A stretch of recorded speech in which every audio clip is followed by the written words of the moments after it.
दसा जनाब आजम मलिक साहब नूं जनाब आजम मलिक साहब अपना कलाम पेश कर सन। जनाब आजम मलिक साहब।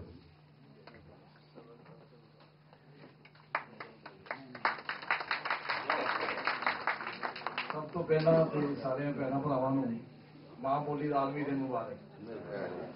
पंजाबी अदबी प्रचार नूं भी ढेर मुबारकां। इस्लामाबाद के शहर जिथे लोगों को आपो अपनी पई रहिंदी उत्थे जिन्हों मां बोली दी पई इहनूं सलाम है।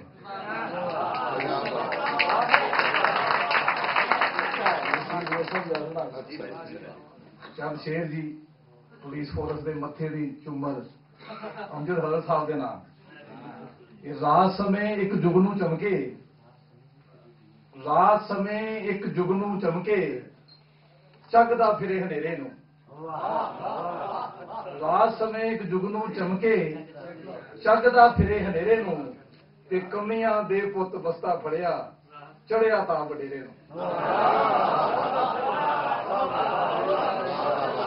रात समय एक जुगनू चमके चगदा फिरे हनेरे नूं ते कमियां दे पुत बस्ता फड़िया चढ़िया तां वडेरे नूं।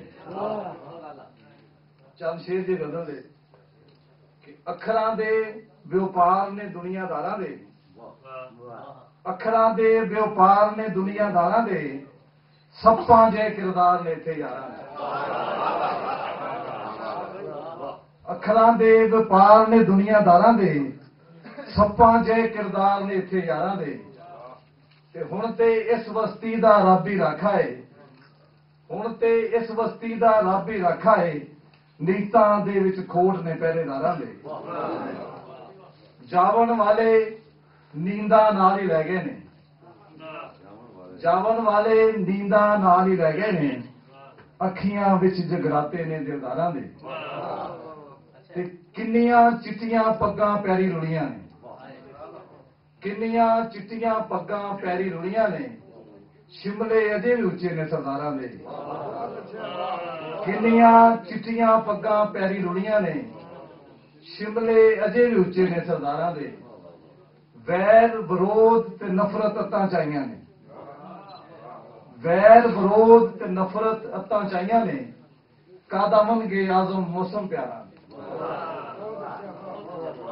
दो शेर सर इन्होंने पुलिस वाले के रौब की नजर जिन्होंने रौब वेख के मैं हैरान हो गया और बहुत अच्छा लगा। सच्ची गल है कि पाकिस्तान पुलिस जी इन्ना अच्छा अदबी दौर नेरे विच रोशनाई कोल जो तुम कर रहे हो नेरे विच रोशनाई कोल ओ फुटे कुछ मुंह बोल। नेरे विच रोशनाई कोल ओ फुटे कुछ मुंह बोल लोकां वांगू जीना छड्ड के लोकां वांगू जीना छड्ड के हयाती दे बंद बूहे खोल ते इब्राहिम ते बन नहीं सकदा इब्राहिम जे बन नहीं सकदा बुझी अग ना बह के फोल ते जिब तो वखरा जुस्सा रख के जिब तो वखरा जुस्सा रख के अमला दी तकड़ी विच तोल ते कम कोई चंगा कर जा आजम एवें ना जिन अपनी रोल।